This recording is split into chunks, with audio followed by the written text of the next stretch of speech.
She walked into the most exclusive ballroom in London, hiding a ribcage turned black and blue. Beneath her silk gown, Rosalind Vane was bleeding, broken, and running for her life. She didn't want a husband. She just wanted to survive the night. But when her vision blurred and her legs gave out in the middle of the waltz, she didn't hit the floor.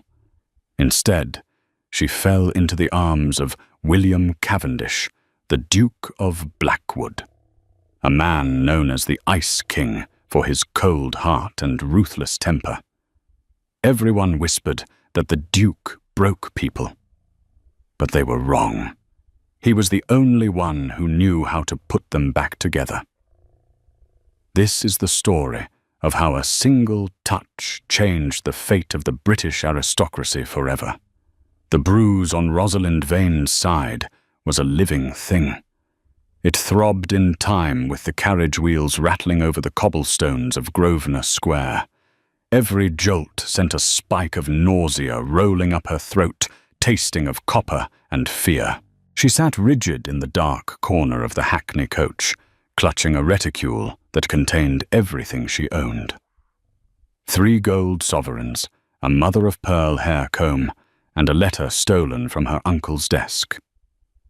"You will marry Lord Cragmore within the week." Rosalind, her uncle, Baron Reginald Harrow, had hissed only 3 hours ago. The smell of his brandy and stale tobacco still clung to her memory. "I do not care if he is 60 and rotted with gout. He has agreed to waive your dowry, and that is the only value a penniless orphan like you possesses." When she had refused, when she had dared to mention her mother's trust fund, the one Reginald swore had been empty for years, he had struck her. It wasn't a slap. It was a closed fist to the ribs. The force had knocked the wind out of her, sending her crumbling against the fireplace mantel. She had stayed on the floor until the house went quiet. Then she ran. "We're here, miss," the driver shouted down. Rosalind looked out the rain-streaked window. The residence of the Dowager Countess of Wetherby was ablaze with light. It was the first ball of the season, a crush of high society. Carriages lined the street like a funeral procession for the damned delivering girls in white muslin to the slaughterhouse of the marriage market. Rosalind didn't have an invitation, but she knew the Dowager. Years ago, before her parents died in the fever of 1819, the Dowager had been her grandmother's dearest friend. This was a desperate gamble. If she could get inside, find Lady Wetherby, and beg for sanctuary before Reginald realized she was gone, she might survive. She stepped out of the carriage. The cold London rain bit through her thin cloak. She wasn't wearing a ball gown suitable for the season. It was a refurbished silk from 2 years ago, the hem slightly stained with the mud of her escape. "Chin up, Rosalind," she whispered to herself. The pain in her side was blinding. She suspected a rib was cracked. Just walk. Just walk. The doorman, a towering figure in livery, looked down his nose at her. "Invitation. I am Miss Rosalind Vane," she said, channeling an imperiousness she didn't feel. "Niece of Baron Harrow. I am expected." It was a lie, but the Vane name still held a ghost of power in these circles, even if her bank account did not. The doorman hesitated, glancing at the rain soaking her hood. He waved her in, likely deciding it was better to let her stray inside than cause a scene on the doorstep. The heat of the ballroom hit her like a physical blow. The air was thick with the scent of beeswax candles, expensive French perfume, and the sweat of 100 bodies moving to the strains of a string quartet. Rosalind hugged the wall, her eyes scanning the sea of heads. The chandeliers were too bright. The laughter was too loud. The room began to tilt. "Breathe," she commanded herself. "Find the Dowager." The woman with the purple turban. Find her. but the crowd was a dense wall of black tailcoats and pastel skirts. Rosalind took a step forward and gasped. A sharp elbow from a passing matron had clipped her injured side. The pain was white-hot, stealing her vision for a terrifying second. She stumbled, reaching out for a pillar, a chair, anything. She found nothing but air. The room spun. The floor rushed up to meet her. She braced for the impact, closing her eyes, waiting for the final humiliation that would surely drag her back to Reginald's cage. But the impact never came. Instead, a hand, large, warm, and shockingly strong, clamped around her upper arm. Another arm swept around her waist, halting her fall with the precision of a master fencer. "Careful," a deep voice rumbled against her ear. It vibrated through her chest, deeper than the cellos in the corner. "The floor is unforgiving, madam." Rosalind forced her eyes open. She wasn't looking at the floor.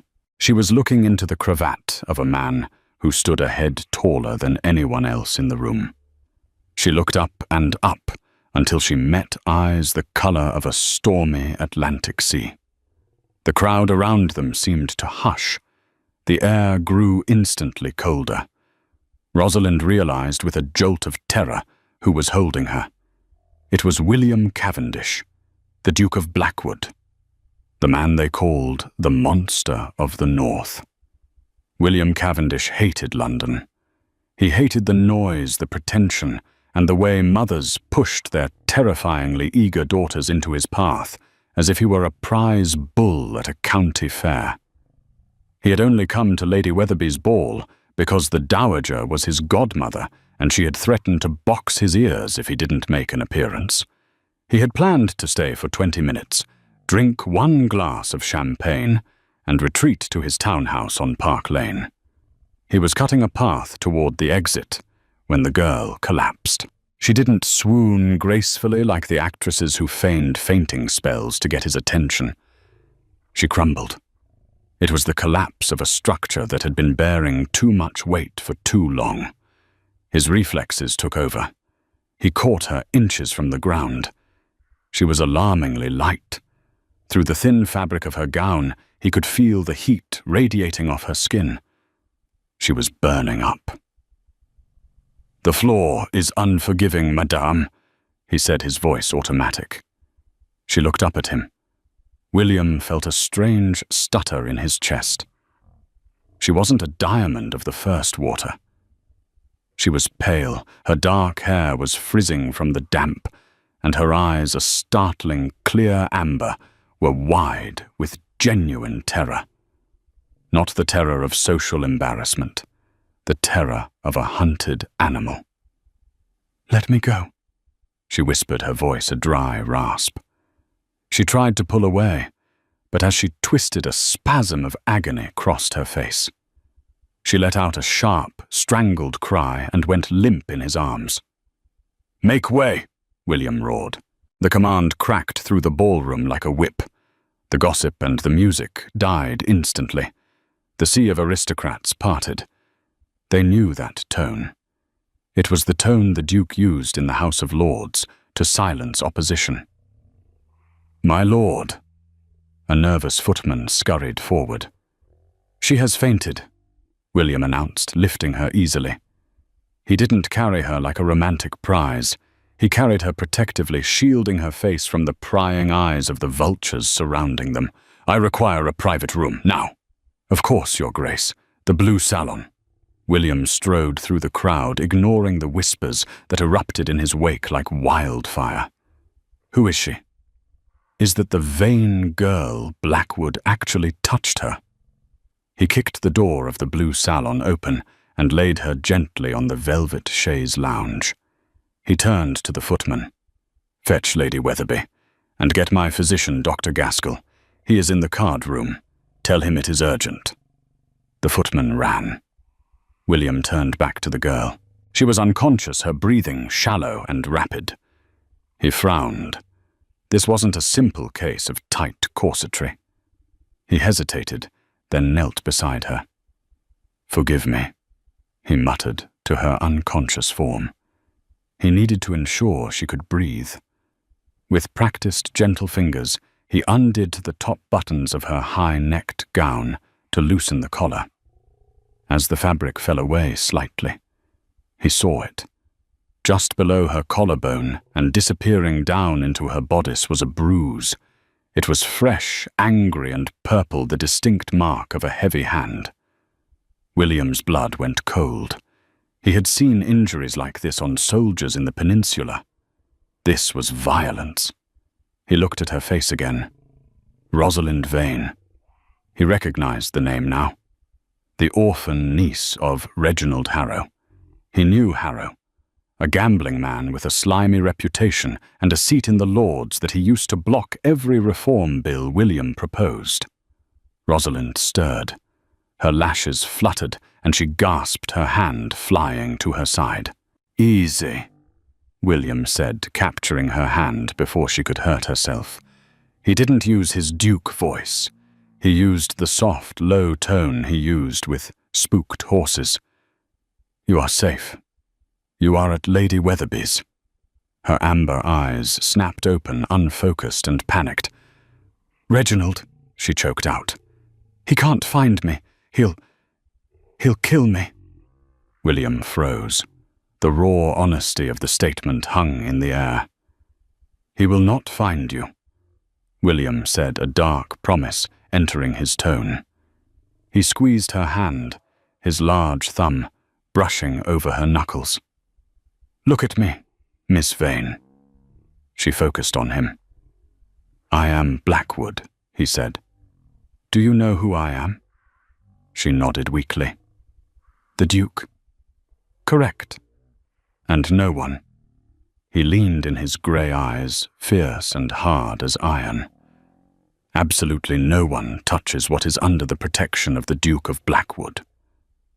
"Am I?" she asked, a tear slipping down her temple. "Am I under your protection?" William looked at the bruise peeking out from her lace.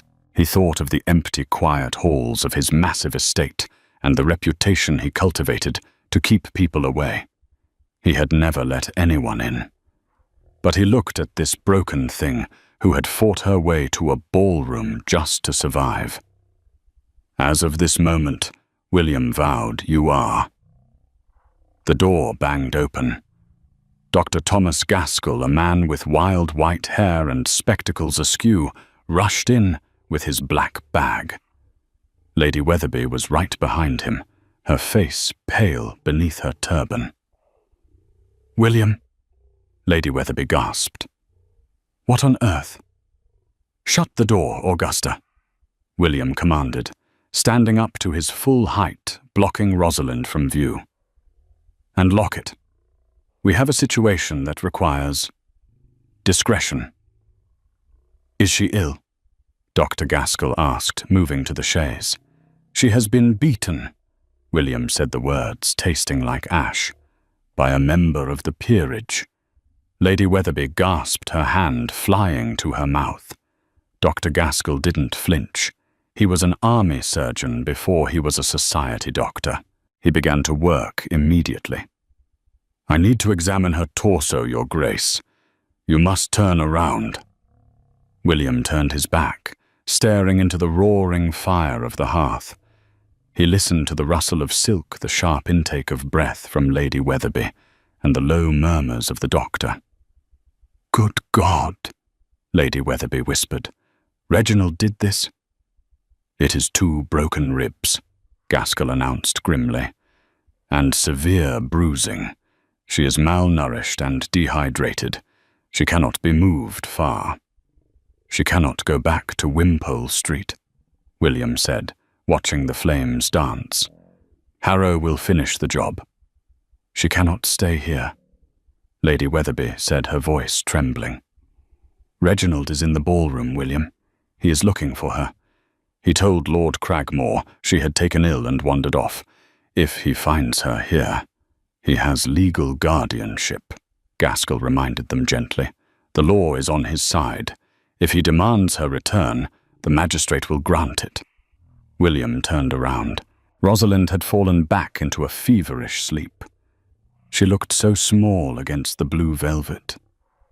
"The law," William said, a cold sneer curling his lip, "is a flexible thing when one owns half the judges in London."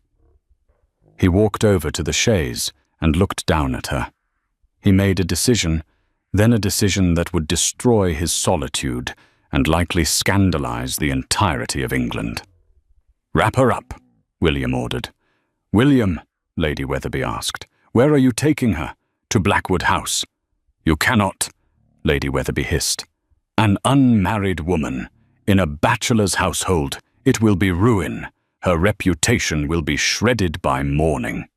William picked up Rosalind's cloak and draped it over her, tucking it under her chin, with surprising tenderness. "Let them talk," William said softly. "I would rather she be ruined and alive than respectable and dead." He scooped Rosalind up into his arms again. She groaned softly, her head lolling against his shoulder. Her scent rainwater and faint lavender filled his senses. "Augusta," he said to the Dowager, "go back out there. Tell Harrow you haven't seen her. Lie. And if he finds out, send him to me," William said, walking toward the servants' exit, carrying his stolen burden into the night. "I have been looking for something to break." The carriage ride to Park Lane was a blur of shadows and pain for Rosalind. She drifted in and out of consciousness, aware only of a steady heartbeat against her cheek and the scent of sandalwood and starch. She felt safe, a sensation so foreign it felt like a dream. When she fully awoke, the world was soft. She was lying in a bed that felt like a cloud. The sheets were Egyptian cotton, cool and smooth. A fire crackled nearby, casting a warm orange glow over a room that was larger than the entire ground floor of her uncle's house. The walls were lined with mahogany bookshelves and heavy velvet curtains, shut out the London night. She tried to sit up, but a band of tightness around her ribs stopped her. She looked down. She was wearing a nightgown of fine linen far too large for her, and her torso was tightly bandaged. "I wouldn't move if I were you." Rosalind froze. Sitting in a wingback chair by the fire, reading a newspaper, was the Duke of Blackwood. He had discarded his formal tailcoat and cravat. He wore a white shirt open at the neck, sleeves rolled up to reveal forearms that looked like they could strangle a bear. He looked tired. A 5 o'clock shadow darkened his jaw. "Your Grace," Rosalind rasped. Her throat was dry. He stood, immediately pouring a glass of water from a crystal carafe. He approached the bed, not with the predatory stride of the men she was used to, but with a measured calm. "Drink," he said, holding the glass to her lips. She drank greedily. When she finished, he set the glass down and looked at her. "Where am I? Well, Blackwood House. My private library turned makeshift infirmary.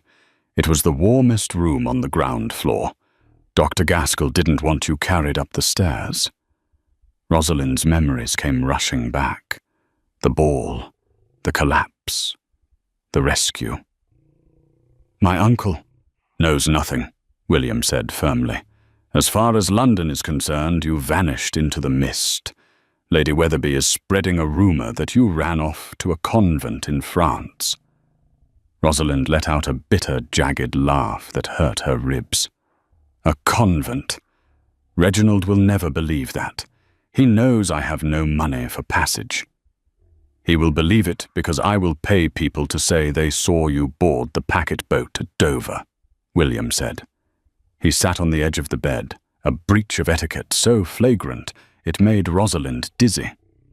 But his eyes were devoid of impropriety. They were calculating. "Why?" she asked. "Why help me? We are strangers. You are the Duke of Blackwood. I am nobody." William looked at his hands. "You are not nobody, Miss Vane, and I am not in the habit of letting men beat women in my presence." "He wants my inheritance," Rosalind blurted out. She needed him to know the danger he was inviting. "My mother left a trust. It unlocks when I marry or turn 21. Reginald told me it was empty, but I found the ledger. It's worth £40,000. That's why he wants me to marry Lord Cragmore."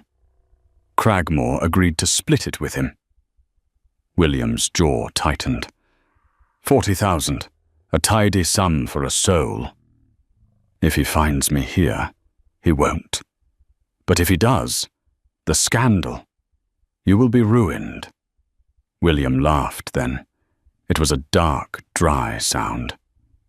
"Miss Vane, I am a duke. I own 3 counties and hold the mortgages on half the properties in Parliament. I cannot be ruined. I can only be inconvenienced." He leaned closer, his gaze intense. "But we have a problem. I cannot hide you here forever. Servants talk. Eventually the truth will out. We need a cover story, a reason for you to be under my roof that the law will respect." Rosalind pulled the sheet up higher. "What do you propose?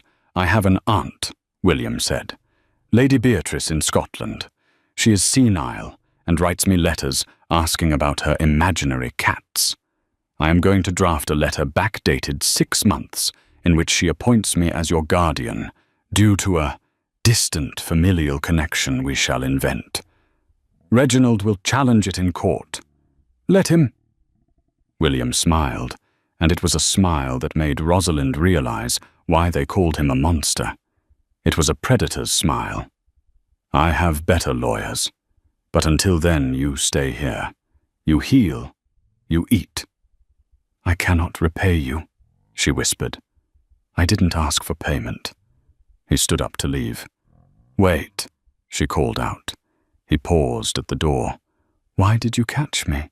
she asked softly. "You could have let me fall." William looked back at her, his expression unreadable in the firelight. "Because Rosalind," he said, using her name for the first time. "I know what it is like to be bruised in a room full of people who only see the mask you wear. Now sleep. I will be outside the door." He closed the door. Rosalind stared at the wood, her heart hammering against her broken ribs. For the first time in her life, the monster wasn't the one under the bed. The monster was standing guard outside it. A week passed within the gilded walls of Blackwood House. For Rosalind, it was a surreal existence suspended somewhere between a dream and a high-stakes prison break. Her ribs knitted together with agonizing slowness, a constant reminder of the night she fled. But the bruising on her skin began to fade from angry purple to a sickly yellow, matching the color of the daffodils blooming in the Duke's sprawling gardens outside her window. Dr. Gaskell visited daily, his gruff manner softening with each visit as he saw her strength returning. But it was the Duke's visits that defined her days. William came every evening at 6 o'clock like clockwork. He would enter the library, which remained her sanctuary, smelling of the outdoors, sometimes of horsehair and leather from a ride, sometimes of the cigar smoke and port of Parliament. He rarely stayed long. He would inquire about her pain levels with clinical detachment, ask if the servants were attending to her needs, and then sit in the wingback chair and read while she ate the rich restorative broths the cook prepared. It was the strangest intimacy Rosalind had ever known. In her uncle's house, silence was a weapon, a prelude to violence. With William, silence was restful. It was a shared space where nothing was demanded of her. Yet beneath the calm tension simmered. Rosalind wasn't naive. She knew what the servants whispered in the hallways. She saw the way the housemaids averted their eyes when they brought fresh linen, the speculative glances of the footman. A single woman, unrelated, living in the bachelor household of the most notoriously aloof duke in England. It was delicious poison for the gossip mongers below stairs. It wouldn't take long for that poison to seep upwards to the drawing rooms of Mayfair. "You are brooding," William said, one evening, not looking up from a thick, leather-bound book on agricultural reform. Rosalind started nearly dropping her spoon. She was sitting up in bed, propped by pillows. "My apologies, Your Grace. My mind wandered." He snapped the book shut and looked at her. His grey eyes, usually so guarded, held a flicker of genuine curiosity. "Where to Wimpole Street?" "No." She shuddered. "Never there. I was thinking about how long this can last. The lie about your aunt in Scotland. It is thin paper over a deep crack." William stood and walked to the fireplace, resting an arm on the mantelpiece. The firelight cast long shadows across his severe features. He looked like a statue, carved from granite, beautiful but unyielding. "Harrow has been busy," William admitted, his voice low. "He has hired Bow Street runners to find you. He is offering a reward. 50 guineas. Rosalind felt sick. 50 guineas. He wants the trust fund desperately. "He is desperate because he owes vast sums to dangerous men," William said. "I did some digging into his finances. Harrow mortgaged his estate 3 times over to pay gambling debts. Lord Cragmore was his bailout. Without that marriage alliance, Harrow is finished." He turned to face her. "Which makes him dangerous. A cornered rat will fight with vicious disregard for anything but its own survival." "Then I must leave," Rosalind said, swinging her legs over the side of the bed. The sudden movement sent a jolt of pain through her side, and she gasped, clutching her ribs. William was beside her in 2 strides. His hands hovered over her shoulders, wanting to steady her but restraining himself. "You are in no condition to leave." "I am a danger to you here," she argued, looking up at him. The proximity was dizzying. She could see the faint silver scar slicing through his left eyebrow, a relic of some past violence. "If they find me here, the scandal will stick to the Blackwood name forever. You said yourself you could be inconvenienced." "This is more than inconvenience, William. This is social war." His name on her lips seemed to startle him. He stiffened slightly. "Let me worry about the war, Rosalind," he said roughly. "Your only job is to mend." He stepped back, putting distance between their burning skin. "I am going to White's Club tonight. I have to make an appearance to act as though nothing is amiss. Stay in this room. Do not open the door for anyone but Gaskell or Mrs. Davies, the housekeeper." Before she could protest further, he turned on his heel and left. Rosalind watched the closed door, her heart aching with a complicated mix of fear for her future and a terrifying growing dependence on the man who held her captive in luxury. White's Club on St. James's Street was the epicenter of male aristocratic power. The air was thick with the smell of roasted beef, expensive brandy, and the low rumble of men deciding the fate of the nation between hands of whist. William hated it. He sat in a high-backed leather chair in the corner, nursing a glass of amber liquid, watching the room like a hawk on a perch. He knew they were talking about him.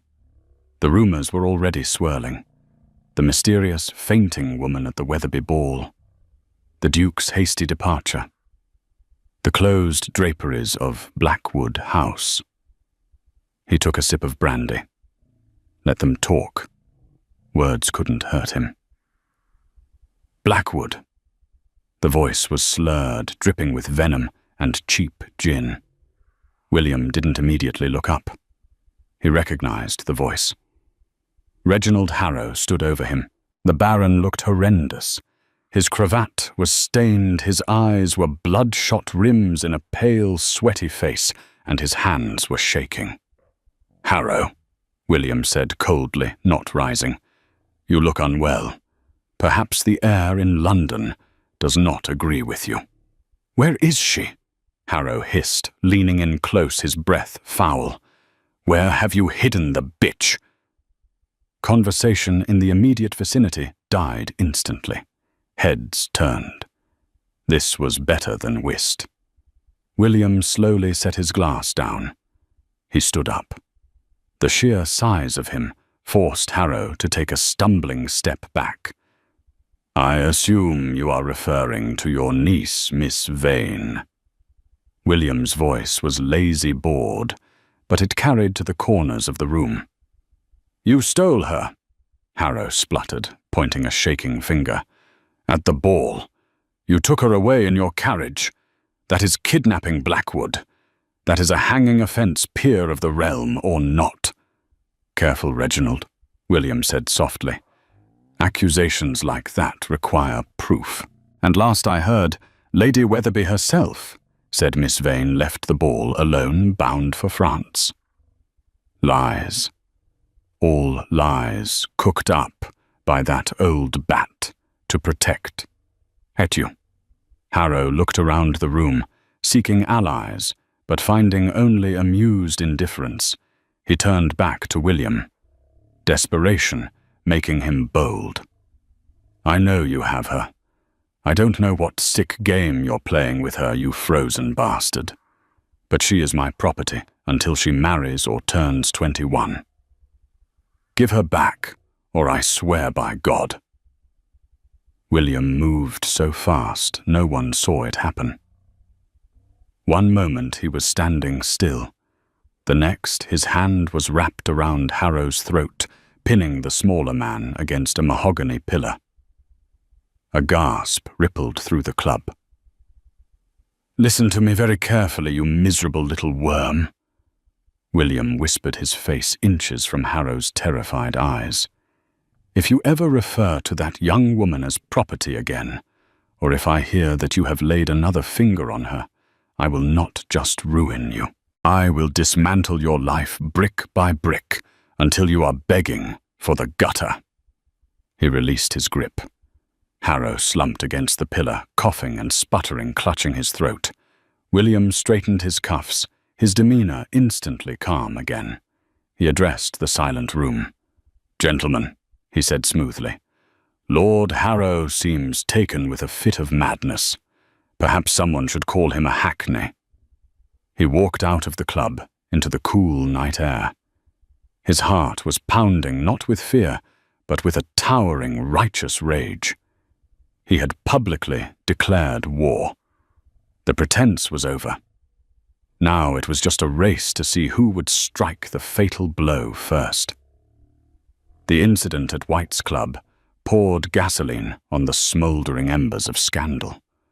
Within 24 hours, it was no longer a whisper. It was a roar. The betting books at the clubs were full. Was the Ice King melting for a penniless orphan? Did he kidnap her for nefarious purposes? Would Baron Harrow actually challenge a duke to a duel? William insulated Rosalind from the worst of it. He forbade newspapers in the house. He screened her mail, though she received none.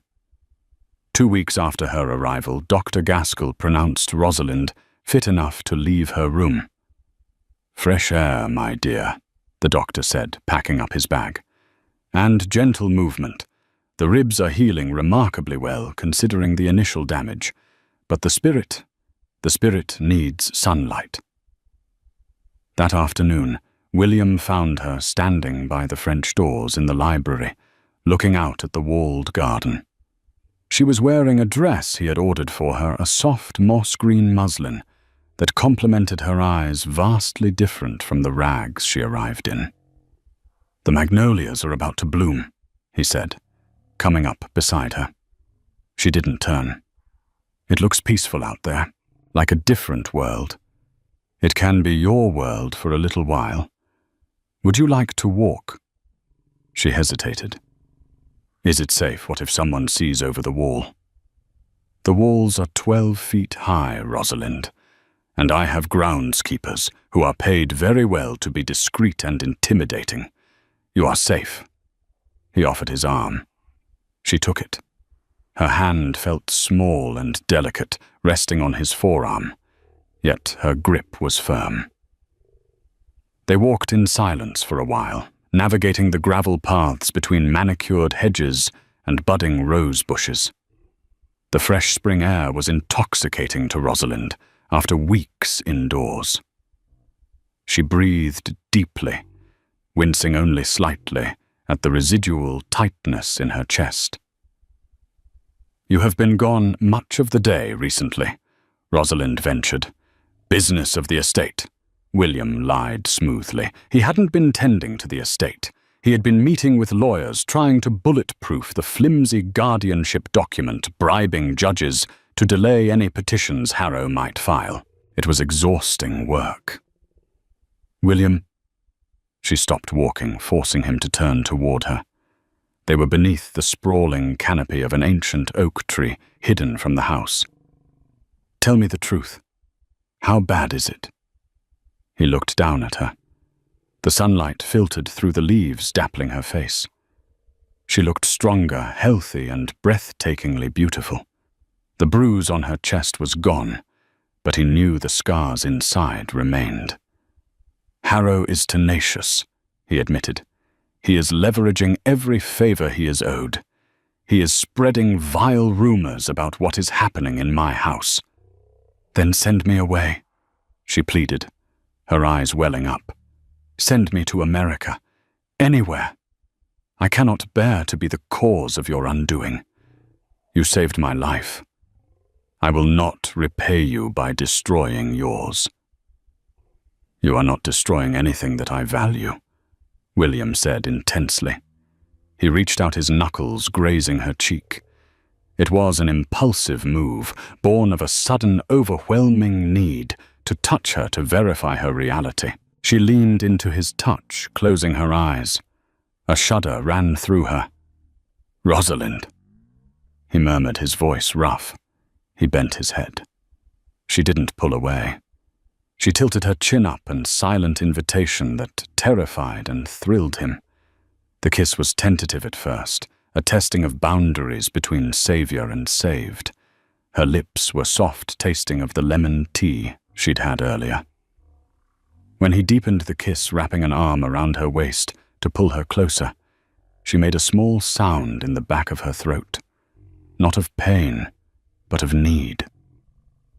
It was a spark that threatened to burn down the carefully constructed walls of his restraint. He wanted to crush her to him, to promise her that nothing in this world would ever hurt her again. A loud, jarring crash echoed from the direction of the house. They broke apart, breathless eyes wide. It sounded like the front doors being slammed open with tremendous force. Stay here, William commanded, his tone shifting instantly from lover to soldier. His grey eyes were hard as flint. Do not move from this spot until I return. He ran back toward the house. Rosalind waited under the oak tree, her heart hammering against her ribs, the taste of William still on her lips. The peace of the garden evaporated, replaced by a sickening dread. She heard shouting, angry masculine voices echoing from the open French doors of the library. Demand to see her instantly. It was Reginald. Terror, cold and sharp, pierced through her. He was here. The wolf had blown the house down. She couldn't just stay hidden. If William was in trouble because of her, she had to face it. Driven by a desperate courage, she gathered her skirts and ran back toward the house, ignoring the protest of her healing ribs. She burst through the library doors into the main foyer of Blackwood House. The scene before her was chaos. Reginald Harrow stood in the center of the black and white marble floor, flanked by two burly men who looked like hired thugs and a shorter, severe-looking man in a cheap powdered wig, holding a rolled parchment. William stood at the bottom of the grand staircase, acting as a physical barrier between the intruders and the upper floors. His fists were clenched at his sides, his posture radiating lethal menace. The household staff were huddled in the doorways, pale and frightened. "Where is she, Blackwood?" Reginald shouted, his face purple with triumph and rage. "We know she is here. The law is here. Get out of my house, Harrow." William growled, his voice low and terrifying.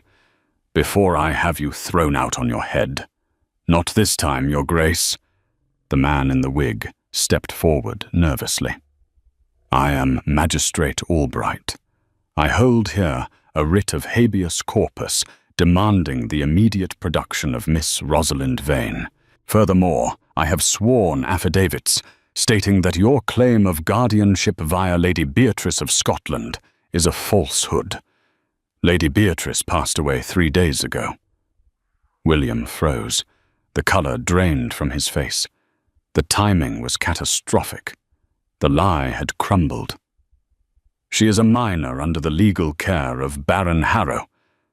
The magistrate continued, gaining confidence. "You are harbouring a runaway in direct violation of the law. Produce her, or I will have my constables search this house from cellar to attic, and you will face charges." Reginald saw her then. "There she is," he yelled, pointing triumphantly at Rosalind, shivering in the library doorway. "There is the ungrateful little harlot." Reginald lunged toward her. "No!" William roared. He moved to intercept, but the 2 thugs blocked his path. William threw the first one aside with contemptuous ease, sent him crashing into a valuable Ming vase, shattering it. But the delay was enough. Reginald grabbed Rosalind by the wrist, his grip bruisingly tight. "Got you," he sneered, pulling her roughly against him. "Let me go, William!" Rosalind screamed, struggling uselessly against her uncle's manic strength. William hurled the second thug to the floor and advanced on Reginald, his eyes murderous. "Unhand her, Harrow. I am warning you for the last time." "Stay back, Blackwood," Reginald yelled, pulling Rosalind behind him like a human shield. "Magistrate, do your duty, arrest this man for abduction." The magistrate looked terrified, but motioned to the constables, who were picking themselves up off the floor. "Your Grace, please, do not make this worse. The law is clear. The girl must go with her uncle." William stopped. He looked at Rosalind. Her eyes were wide with panic, silent tears streaming down her face as Reginald twisted her arm behind her back. He could fight. He could beat these men senseless. But more would come. The law was not on his side. He had played a game of influence and lies, and he had lost. If they took her now back to Wimpole Street, he knew with chilling certainty that Reginald would kill her slowly and spitefully before the week was out. He had to lose the battle to win the war. "Wait," William said, his voice cracking like ice. He held up his hands in a gesture of surrender. "Stop." Reginald smirked, sensing victory. "Coming to your senses, Duke, good. Come along, Rosalind. Lord Cragmore is waiting." "She cannot marry Cragmore," William said, his eyes locked intensely on Rosalind's. "And why is that?" Reginald laughed cruelly. "Because you've already spoiled her goods." "No," William said, taking a slow step forward, ignoring the magistrate's squeak of protest. "Because she is already engaged." The foyer went dead silent. Even Reginald seemed to falter. "To whom?" Reginald scoffed. "Who would have her now?" William stopped 3 feet from them. He looked at Rosalind, his expression a mixture of apology and fierce, unbreakable resolve.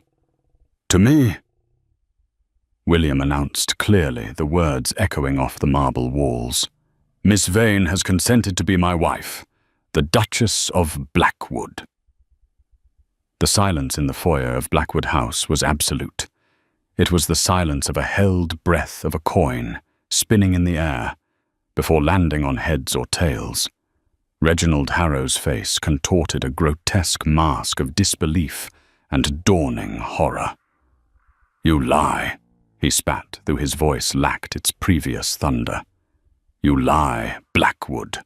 You would not soil your lineage with my brother's penniless brat. You are the Duke of Blackwood. You do not marry for charity." "I do not marry for charity." William said, his voice deadly calm. He didn't look at Reginald. He kept his eyes locked on Rosalind, who was trembling in her uncle's grip. "I marry for what I want, and I want her." "Prove it," Reginald challenged, tightening his grip on Rosalind's arm until she winced. "Show me the banns. Show me the license. If you cannot, she comes with me, now." Magistrate Albright cleared his throat nervously. "The Baron is correct, Your Grace. A verbal declaration is not a legal binding. Without a license or the reading of banns, she remains under her uncle's guardianship." William felt a cold bead of sweat slide down his spine. He didn't have a license. He didn't have banns. He had nothing but his name and his sheer will. "I have a special license," William lied. The lie came out smooth as silk. "It is in my study. However, looking at the time," he pulled a gold pocket watch from his waistcoat.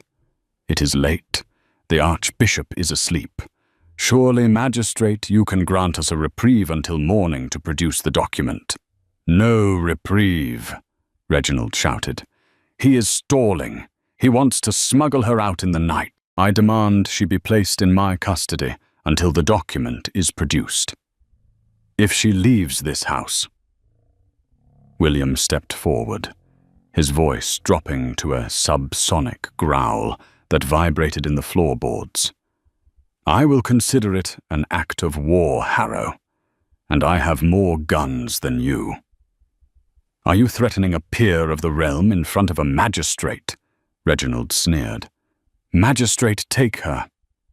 Rosalind saw the violence coiling in William's muscles. She saw the guards tensing. If William fought them, he would be arrested. He would lose everything for her. "Stop!" Rosalind cried out. Her voice was thin, but pierced the tension. She looked at William. In that moment, she made a choice. She would not be the anchor that dragged him down. But she also saw the look in his eyes, a desperation that mirrored her own. "Uncle," Rosalind said, turning to Reginald, "if the Duke is lying, then you win. But if he is telling the truth, if he intends to marry me, then you lose the Cragmore dowry regardless. So let us test it." "Test it how?" Reginald narrowed his eyes. "Marry us," Rosalind said. The room gasped. "Tonight," Rosalind continued, her heart pounding so hard she thought she might faint. "Magistrate Albright is ordained to perform civil ceremonies, is he not? If the Duke is sincere, let him say the vows now, in front of you, in front of God. Make it legal before I step foot out of this house." She looked at William, her eyes pleading. "I am calling your bluff. Save me, or let me go." William didn't hesitate. "Done." Reginald looked between them. He was cornered. If he refused, he looked unreasonable. If he agreed, he risked losing her, but he was betting everything that the haughty Duke would never actually go through with a shotgun wedding to a pauper in a foyer. "Fine," Reginald sneered. "Do it. Magistrate, perform the ceremony. But if he hesitates, if he stumbles even for a second, I drag her out. By her hair. The chapel," William ordered. "We will do this properly, not in the hallway, like common thieves." 10 minutes later, the small, dusty, private chapel of Blackwood House was lit by 100 hastily lit candles. The air smelled of stale incense and rain. Rosalind stood at the altar. She wore her moss-green day dress. Her hair was loose. She had no bouquet, no ring, no family. Her uncle stood behind her like a grim reaper. A smug grin plastered on his face, waiting for the moment the Duke would back down. William stood beside her. He looked magnificent and terrifying in the candlelight. He turned to his valet, who was hovering nearby, looking pale. "The ring, Edwards." "Your Grace, we don't have—" William pulled a signet ring from his pinky finger. It was heavy gold, bearing the crest of the Blackwood Duchy, a roaring lion. It was a ring worn by 7 generations of dukes. It was worth more than Reginald's entire estate. He turned to Rosalind. Magistrate Albright opened his book, his hands shaking. "We are gathered here." The words rushed by in a blur. Rosalind heard the rain lashing against the stained glass. She felt the heavy gaze of her uncle burning into her back. "Do you, William Arthur Cavendish, take this woman?" "I do," William said. His voice was a rock in the torrent, clear, unwavering. Reginald's smile faltered. "And do you, Rosalind Vane?" "I do," she whispered. "The ring!" the magistrate squeaked. William took Rosalind's left hand. His large, warm hand engulfed hers. He slid the heavy gold signet ring onto her ring finger. It was far too big. It slid loosely. William curled her fingers over it, holding his hand over hers to keep it in place. "With this ring," William said, looking not at the magistrate, but deep into her amber eyes, "I thee wed. With my body I thee worship, and with all my worldly goods I thee endow." He emphasized the last line, glancing back at Reginald. "All my worldly goods." The trust fund was now irrelevant. Rosalind was now the co-owner of a dynasty. "I pronounce you man and wife," Albright announced. "What God has joined, let no man put asunder." William turned to Reginald. The Duke's face was a mask of triumphant ice. "She is a duchess now, Harrow," William said softly. "Get out of her house." Reginald looked as though he had been struck by lightning. He opened his mouth closed. It looked at the ring on Rosalind's finger and realized he was entirely, utterly defeated. The law that he had tried to use as a cudgel had just become an iron wall protecting her. "This isn't over," Reginald hissed, but he was already backing away. "You'll regret this Blackwood. She's damaged goods. Get out!" William roared, the sound echoing off the vaulted ceiling. Reginald fled. The heavy oak doors slammed shut behind him, sealing the storm outside. Rosalind stood at the altar, the adrenaline fading, leaving her knees weak. She looked down at the massive ring sliding around her finger. She was safe. But she was also married to a stranger who had just trapped himself to save her. She looked up at William. He wasn't looking at her. He was staring at the closed doors, his chest heaving. His hand still gripping the altar rail so hard, his knuckles were white. "William," she whispered. He flinched. He turned to her, his expression unreadable. "Go to your room, Rosalind," he said, his voice exhausted and distant. "Rest. We will speak in the morning." And without kissing his bride, the Duke turned and walked out of the chapel into the shadows, leaving her alone in the candlelight. The wedding night was silent. Rosalind sat in the center of the vast master suite, a room she had been moved to by the flustered housekeeper immediately after the ceremony. The bed was an ocean of white silk. The fire had burned down to embers. Rosalind twisted the heavy gold ring on her finger. She felt like an imposter. She felt guilty. William had saved her. Yes, but at what cost? He was the most eligible bachelor in England, and now he was shackled to a charity case with a scandalous past. His coldness in the chapel confirmed her fears. He had done this out of duty, out of anger at her uncle, not out of affection. She was a burden. Again. The door handle turned. Rosalind jumped up, smoothing her skirts. William entered. He had changed into a velvet smoking jacket.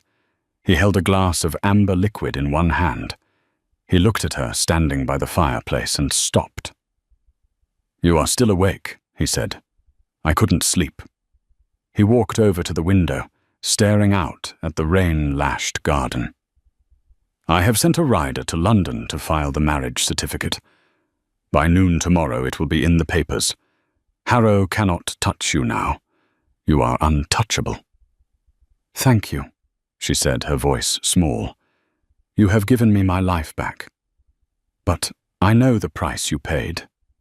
William turned, frowning. "The price, your freedom," Rosalind said, tears stinging her eyes. "Your reputation.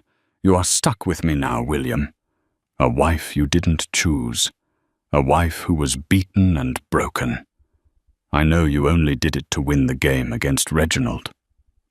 William stared at her for a long moment. He set his glass down on the side table with a sharp clink. "Is that what you think?" he asked, walking slowly toward her.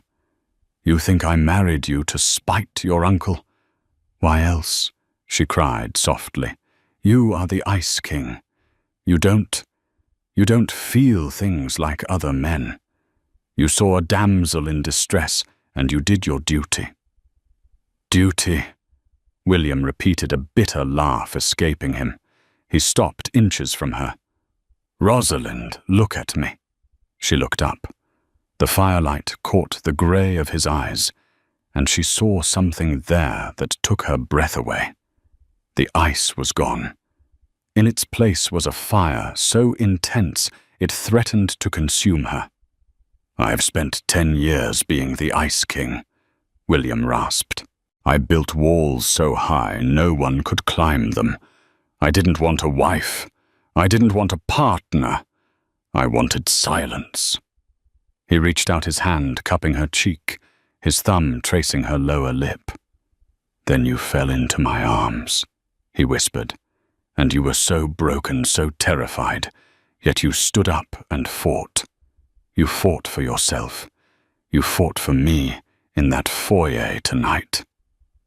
"William, I didn't marry you to save you, Rosalind," he confessed, his voice dropping to a rough murmur.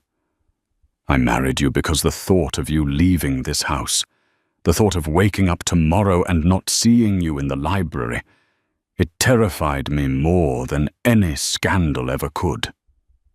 Rosalind's heart stuttered. You wanted this.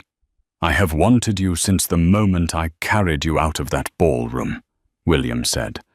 "I love you, Rosalind. I am not good at soft words. I am a hard man. But I am yours. Every broken piece of me is yours." The tears spilled over hot and fast.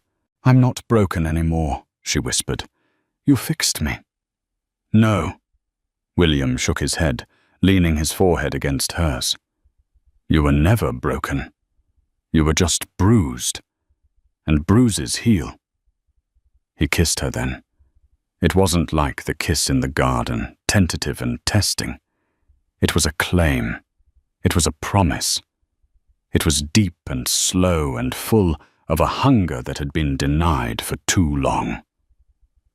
Rosalind wrapped her arms around his neck, pulling him closer, feeling the solid, safe heat of him against her. The heavy gold ring pressed into his skin, a seal of their bond.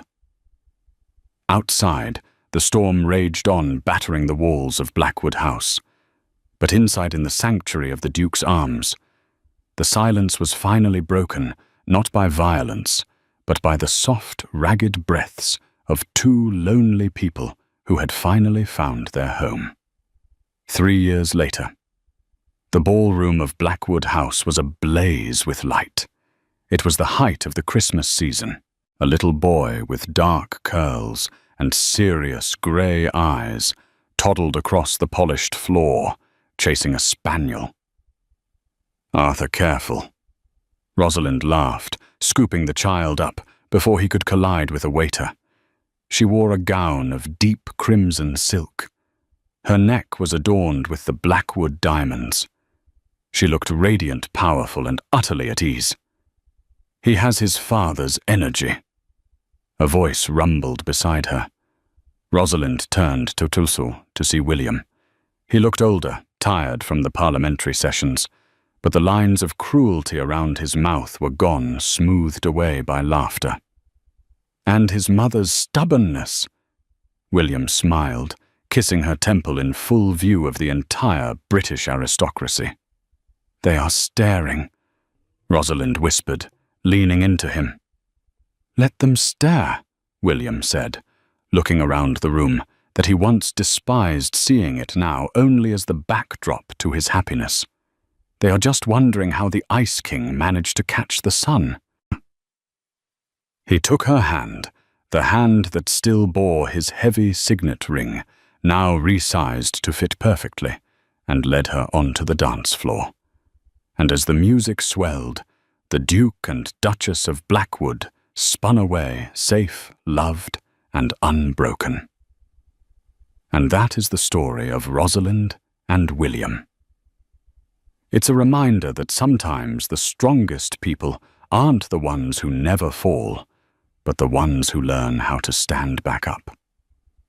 Rosalind started as a pawn in a cruel game, but she ended as a queen because she dared to trust and he dared to feel. If you enjoyed this story of healing, justice, and romance, please hit that like button. It really helps the channel grow. And don't forget to subscribe and ring the notification bell so you never miss a story. Question for the comments. Do you think William fell in love at first sight, or was it a slow burn during those weeks in the library? Let me know your thoughts down below. Thanks for watching, and I'll see you in the next chapter.